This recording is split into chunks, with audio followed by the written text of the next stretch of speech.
Hola amigos del canal de ajedrez online. Vamos a revisar hoy una partida de ajedrez magistral, ajedrez de élite mundial. Una partida muy reciente que se jugó el día 11 de febrero de 2013 en el torneo de Baden-Baden, Alemania. Y el conductor de las piezas blancas es nada más y nada menos que el actual campeón del mundo de ajedrez, Bishi Anand. Enfrente tiene un jugador durísimo, un gran maestro alemán, Naidish, que es un jugador pues difícil de batir.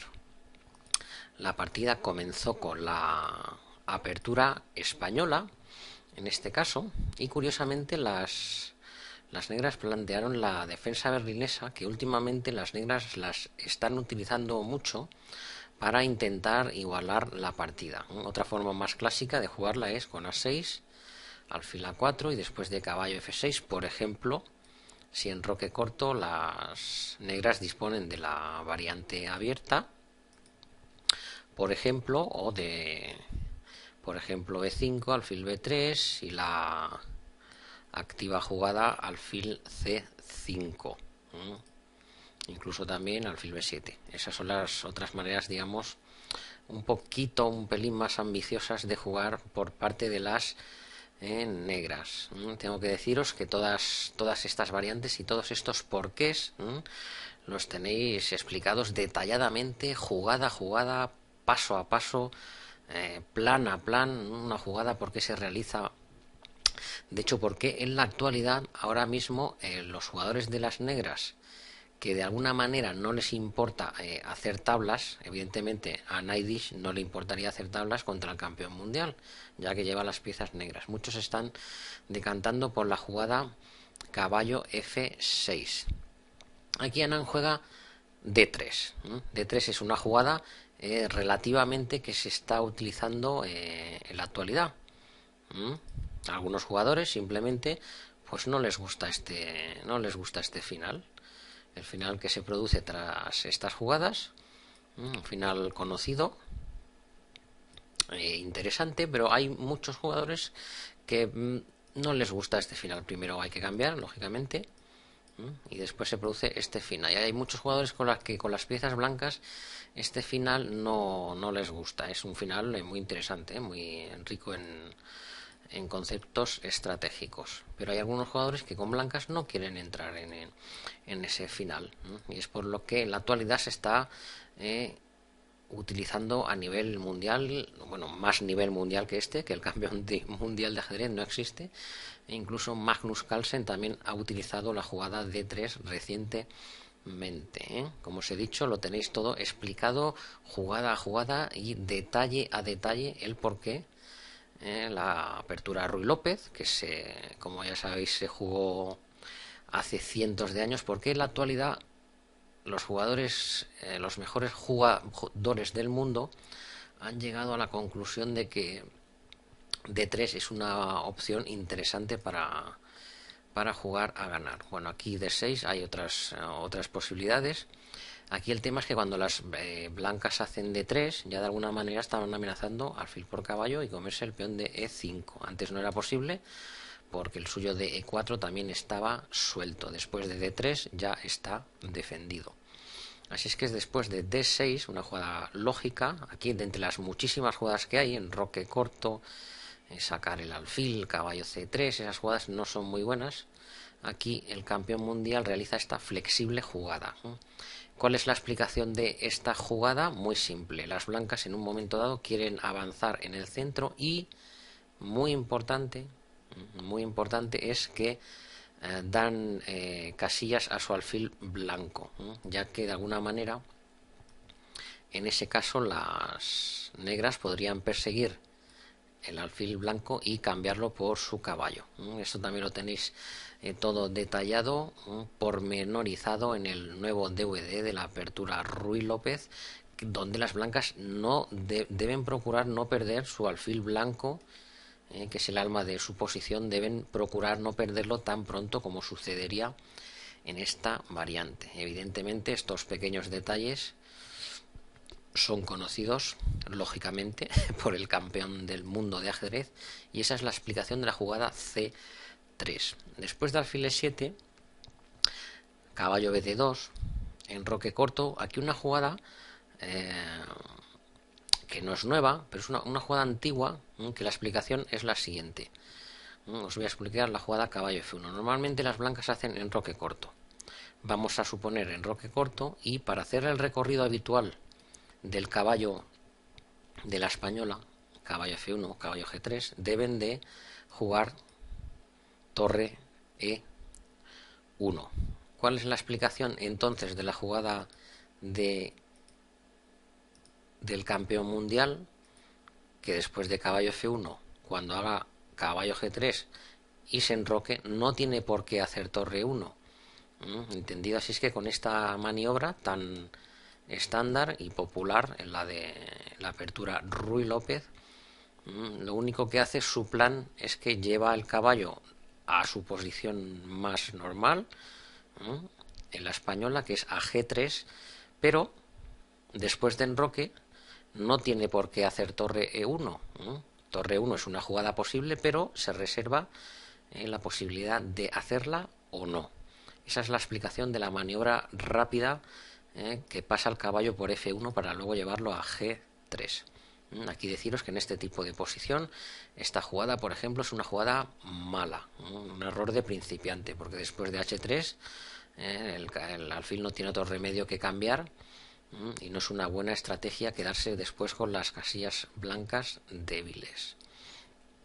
Así es que así alfil F8, esto es una manera muy normal. Hasta aquí están jugando, digamos, como de una forma moderna, la apertura Ruy López, como se está jugando en la actualidad. Las negras se ponen bien, después van a controlar algunas casillas del flanco de rey y de alguna manera van a conseguir una posición muy sólida. H3, jugada muy típica también en la apertura Ruy López, que aparte de evitar algún posible salto de pieza, no ahora, evidentemente, caballo G4 antes de H3 no es buena, porque después de H3 tiene que volver, pero es una jugada muy típica en la apertura Ruy López, que en algunas variantes da paso al caballo H2 para avanzar a F4 con el peón y abrir la columna de F, presionando al rey de las negras. Esa es la explicación de la jugada H3. H6 tiene una explicación parecida, evitar en algún momento que alguna pieza venga a G5, y dentro del plan de las negras también están las jugadas G6, alfil G7, consiguiendo una posición bastante sólida, y después en el futuro quizás avancen el peón a H5. Esto serían planes muy normales y estándar. En este caso, ahora Nan se decide por torre E1 porque considera que el mejor plan es avanzar en el centro, tal como han jugado las negras. Aquí considera que el plan de caballo H2 y F4, pues en su opinión, pues no le gusta en esta posición. Es un plan estándar, pero el campeón mundial de ajedrez considera que prefiere jugar el plan, otro de los planes multi-estándar y tantas veces utilizado en la apertura española, torre E1. Lo que hace es fortalecer el peón de E4 y después va a avanzar con su peón a D4. Caballo E7 es una jugada bastante buena, porque prácticamente obliga a las blancas a cambiar su alfil, y ya sabéis que en la apertura española las negras, las blancas, por su parte deben intentar mantener casi siempre, no siempre, recordar, en ajedrez no, prácticamente siempre no existe, o al 100%, no hay algo que siempre sea al 100%, pero las blancas deben intentar mantener su alfil blanco el máximo tiempo posible. Así es que con esta jugada caballo 7 es muy buena porque quiere cambiar el alfil, y los que ya conocéis mis vídeos y habéis visto algún análisis de la apertura española, sabéis que el caballo desde G6 ejerce un buen control tanto sobre E5, que es muy importante. Porque es importante controlar E5, porque como las blancas van a avanzar D4, El caballo aquí tiene una buena casilla porque defenderá E5 y en algún momento puede venir a F4 de una forma más agresiva.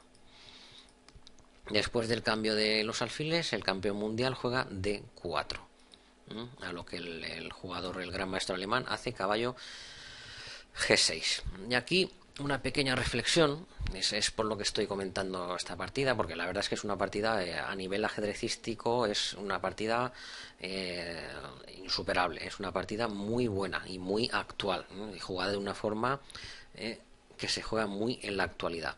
Aquí yo pienso que hasta esta posición, pues muchos jugadores podríamos haber llegado prácticamente sin ningún problema, me refiero, por ejemplo, con las piezas blancas.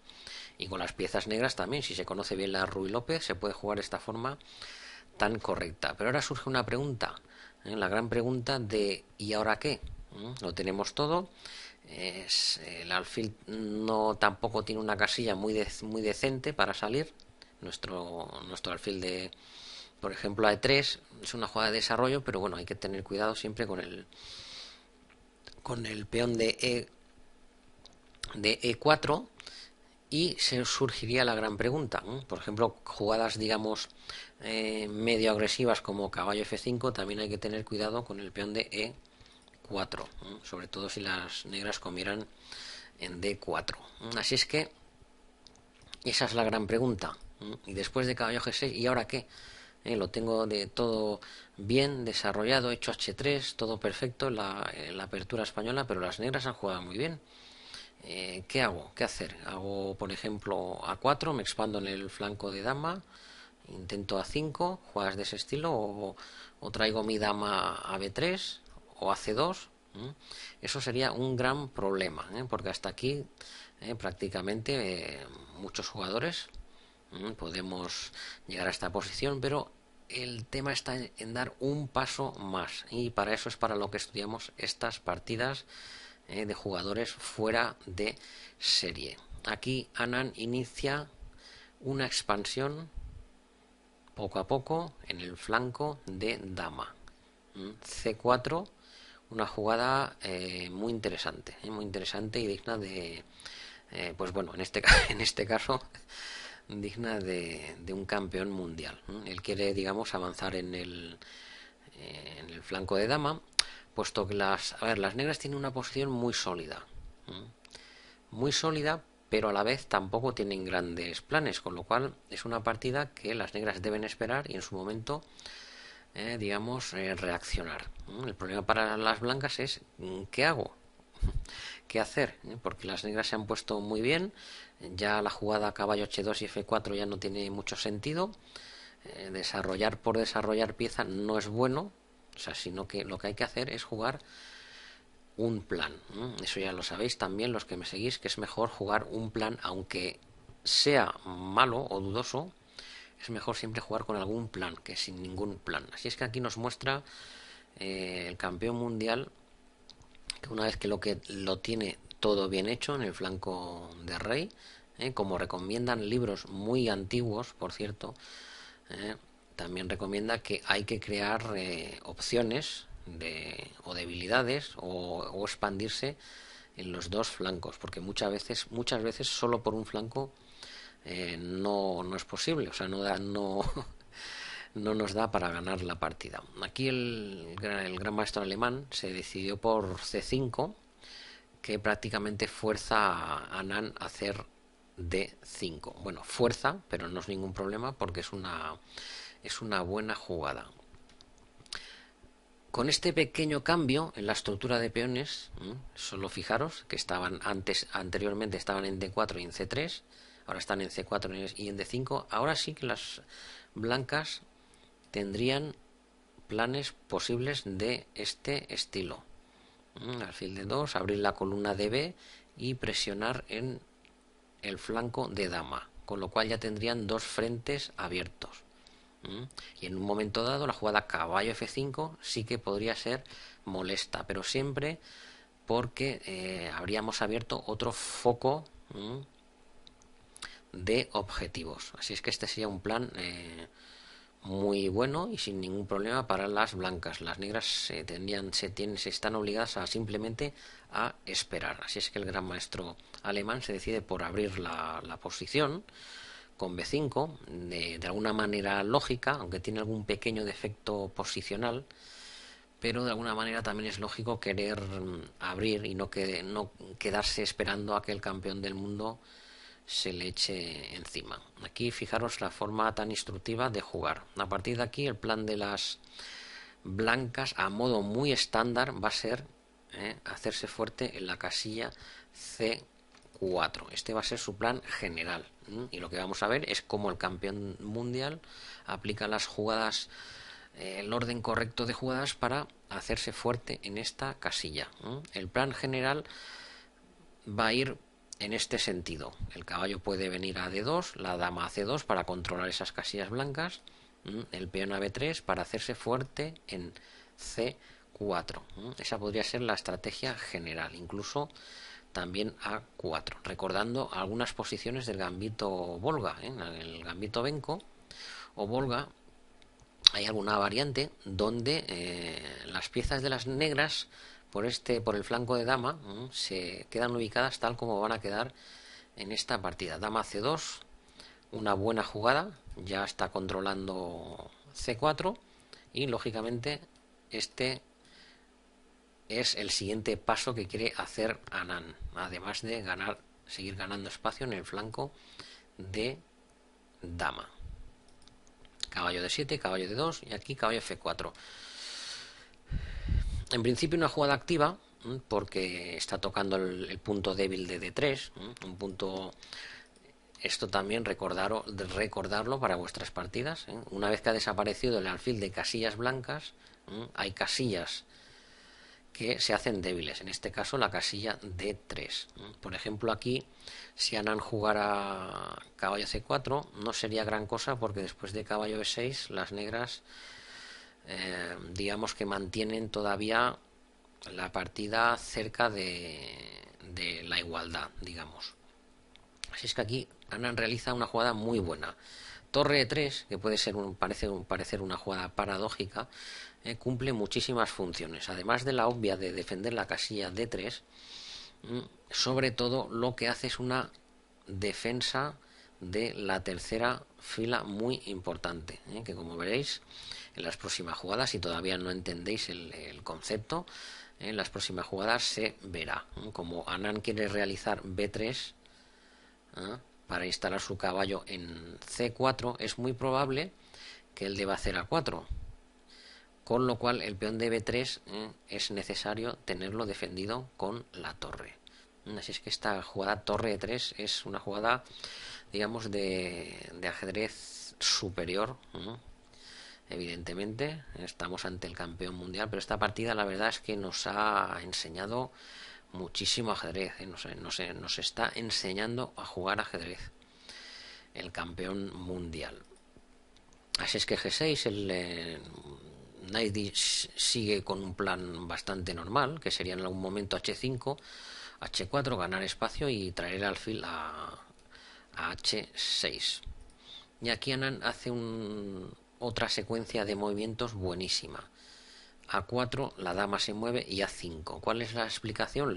La que os he comentado antes. Si el caballo viene a C4, las negras enfrentan su caballo con caballo B6. Después de A4 y A5, ¿qué ha pasado? Además de ganar espacio en el flanco de dama, lo que han evitado es que ya el caballo no pueda venir a B6, con lo cual nuestro caballo blanco se va a instalar de forma inexpugnable en C4, siguiendo después con el plan B3 y por ejemplo alfil D2.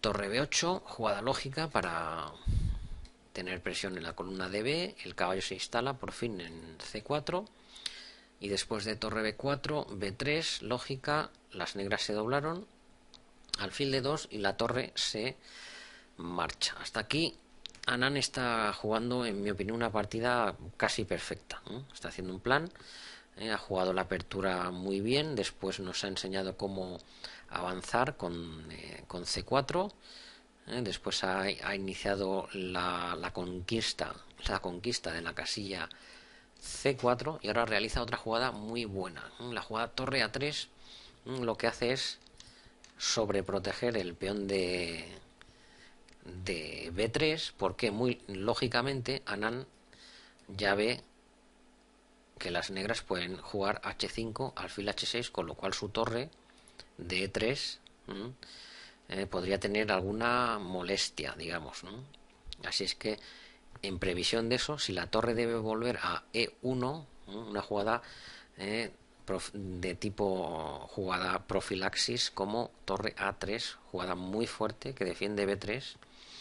Y además, como vais a ver, aquí Anand yo creo que ya tiene en mente un plan diabólico que después de la jugada H5 lógica hace otra jugada posicionalmente muy buena, que es H4. La idea, además de que las negras no ganen más espacio con H4,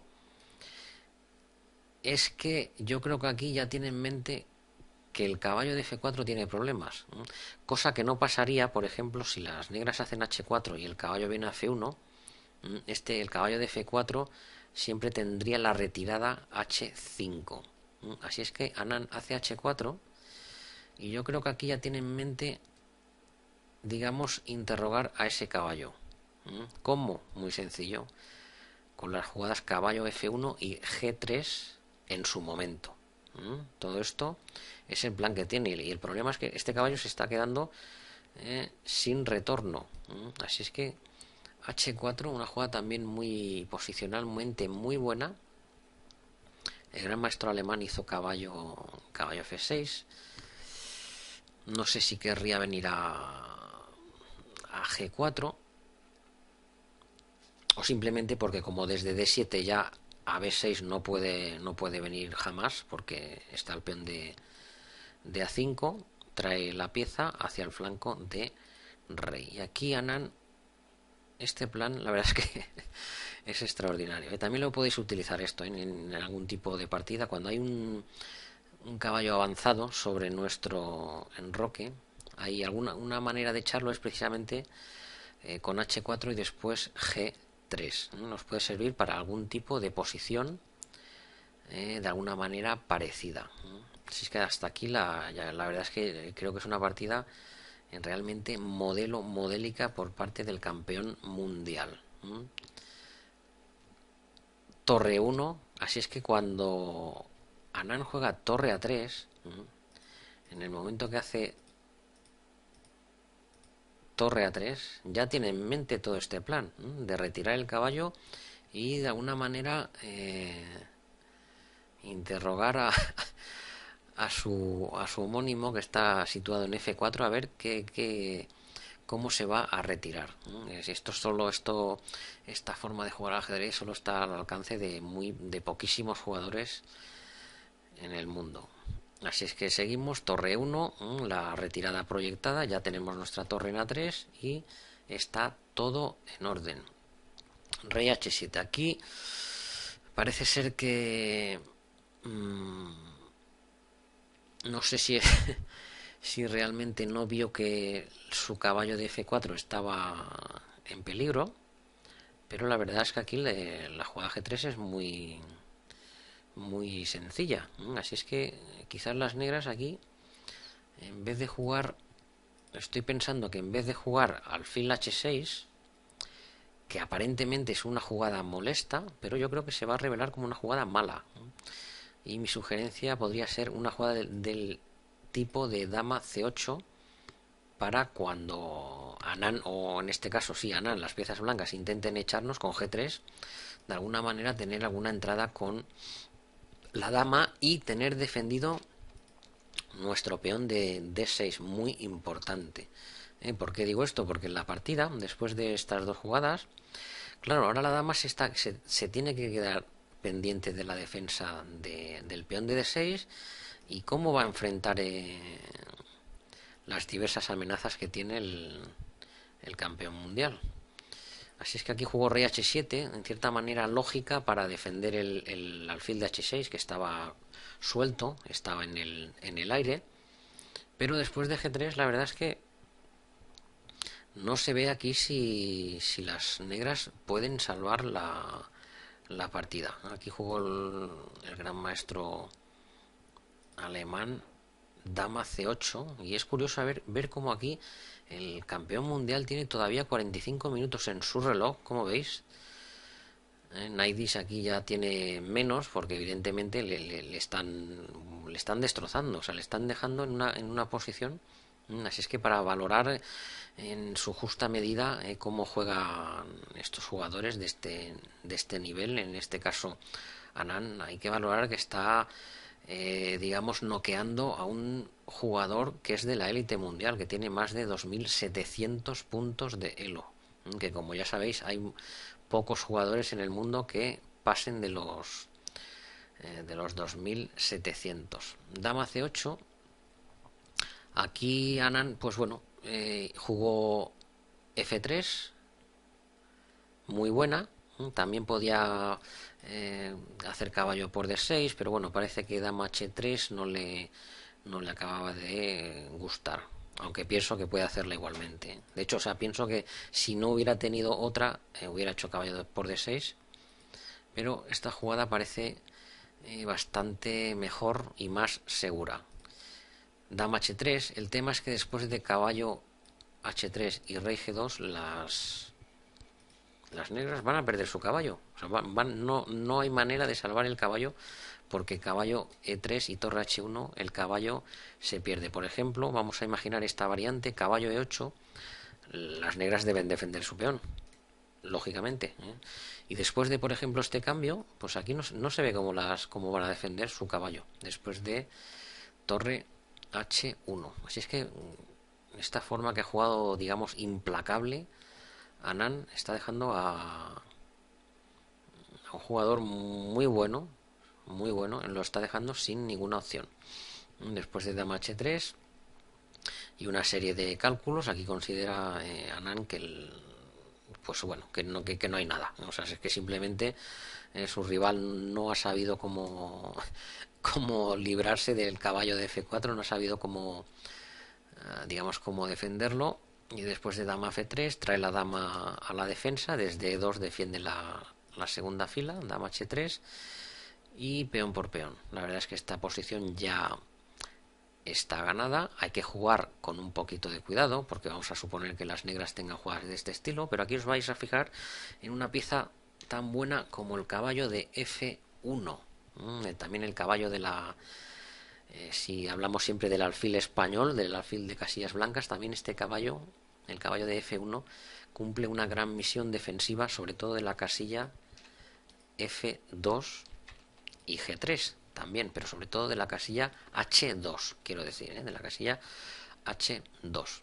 Aquí Naidi se decide por torre por B3, me imagino porque ya ve que está perdido y de alguna manera intenta complicar, pero bueno, claro, esto puede tener resultado según o frente según a qué jugador, con digamos pseudo amenazas como torre G3 o jaque o caballo G4, pero no ante el campeón mundial que simplemente hace peón por caballo. También podía jugar alfil por H6, aunque habría que analizar caballo G4, pero bueno, no parece nada especial para las negras. Anand se decide, digamos, por la sencilla, torre después de torre F3, la dama pasa a E2, como os he dicho, para defender la segunda fila. Y después de este cambio y torre F4, pues bueno, parece que quiere dar algún jaque en G4 y lo mismo que anteriormente comentado. Quizá ante algún otro tipo de jugador, pues bueno, esto le pudiera asustar, pero no al campeón del mundo de ajedrez, que tiene dos piezas de más y simplemente va a consolidar. Y de hecho, después de dama H2 las negras abandonaron la partida. Vamos a suponer esta jugada, torre G4, jaque, y tanto después de rey H1 como de rey F2, pues las negras no tienen mejor cosa que abandonar. Vamos a suponer dama D3 o algo así y dama por D6. Y por ejemplo este jaque, torre E3, y esta posición ante el campeón del mundo pues hay que abandonar, evidentemente. Así es que una partida realmente fabulosa de ajedrez. Los puntos claves, sobre todo hasta aquí, es una posición que más o menos estándar y muy bien jugada por los dos bandos, pero aquí pasamos ya a un nivel superior con el avance de los peones del flanco de dama, ¿no? Que como os he comentado, después de D5, alfil D2, B4, torre C1, las blancas aumentarían su presión en el flanco de dama, ¿no? Y tendrían varias opciones, tanto en el flanco de dama como en el flanco de rey. Aquí la estrategia genial por parte de Vishanan es de momento asentar su caballo en C4. Hay que hacer las jugadas precisas, evidentemente hay que hacer caso a lo que hace nuestro rival, en este caso evitar la invasión de D3, y la torre en la tercera es una pieza muy fuerte. Expansión en el flanco de dama para evitar que el caballo venga a B6. A la vez instalamos el nuestro en C4, un caballo inexpugnable. Torre A3, muy buena. Jugada de superprotección, como ya decía Ninzovic hace muchísimos años, para liberar de alguna manera la otra torre. H4, aquí ya está proyectando el encerrar el caballo de F4. Aquí después de estas jugadas, pues bueno, una digamos correcta defensa, una correcta ubicación de las piezas por parte de Anand para evitar las posibles o supuestas amenazas de las negras, y este concepto defensivo muy bueno también de la dama que viene hacia la segunda fila, y sin ningún miedo Anand juega dama H2 y las negras deben abandonar. Así es que esta partida la verdad es que merece un puesto avanzado en las partidas de ajedrez comentado, porque es una partida, en mi opinión, jugada prácticamente casi a la perfección por parte del campeón mundial, que nos enseña cómo se juega en la actualidad la apertura Ruy López, en este caso para las piezas blancas. Deciros que con las piezas negras también es un gran especialista. Así es que aquí lo dejamos. Seguro que os ha gustado, porque la verdad es que a mí me ha encantado esta partida, porque a mí particularmente me ha enseñado muchísimo ajedrez. Así es que espero que a vosotros también. Un saludo, amigos, y nos vemos en la próxima partida del canal de ajedrez online.